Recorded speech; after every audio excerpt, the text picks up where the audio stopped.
O plano da salvação não foi um pensamento formulado após a queda do ser humano, mas era um mistério que esteve oculto desde os tempos eternos, mas revelado no tempo do fim. Colossenses capítulo 1, versos 26. Cristo é apresentado como um cordeiro que foi morto desde a fundação do mundo. Apocalipse capítulo 13, versos 8. Deus, antes de criar o ser humano, Deus ele elaborou o plano da salvação. Caso o homem que brevemente seria criado pecasse, Deus já teria a solução. Deus não seria pego de surpresa. Por isso, a Trindade elaborou o plano da salvação. Infelizmente, o ser humano acabou de cair nas mãos do inimigo. E quando o ser humano cai nas mãos do inimigo, Deus não foi pego de surpresa. Foi aí que Deus ele revela o plano da salvação que esteve oculto desde os tempos eternos. No céu houve silêncio quando revela esse plano.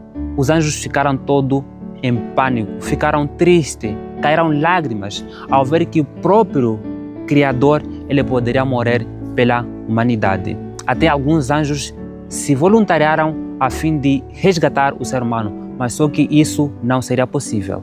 Não seria possível um anjo que foi criado salvar o ser humano.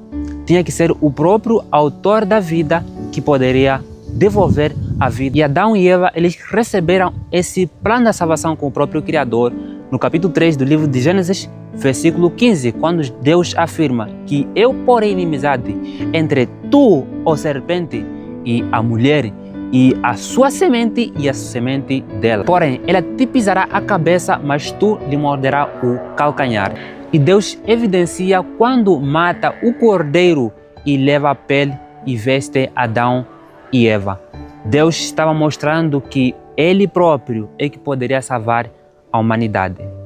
E no tempo certo, Cristo veio, Deus se encarnou na pessoa de Jesus Cristo a fim de salvar a mim e a você. Veja que quando Cristo ele veio, ele passava muito tempo com aquelas pessoas que eram desprezados pela humanidade, que eram considerados como pecadores, e o próprio Cristo ele era criticado. Mas certa vez ele afirmou, dizendo: eu não vinha chamar os justos, mas sim os pecadores para o arrependimento. Em outras palavras, Cristo não veio salvar aquelas pessoas que se acham santos, que não precisavam, ou seja, que se dizem não precisam da salvação, mas ele vinha salvar aquelas pessoas que reconhecem a natureza pecaminosa, aqueles que reconhecem seu pecado e necessitam de um Salvador. Em outras palavras, Jesus veio salvar a mim e a você, que sentimos pecadores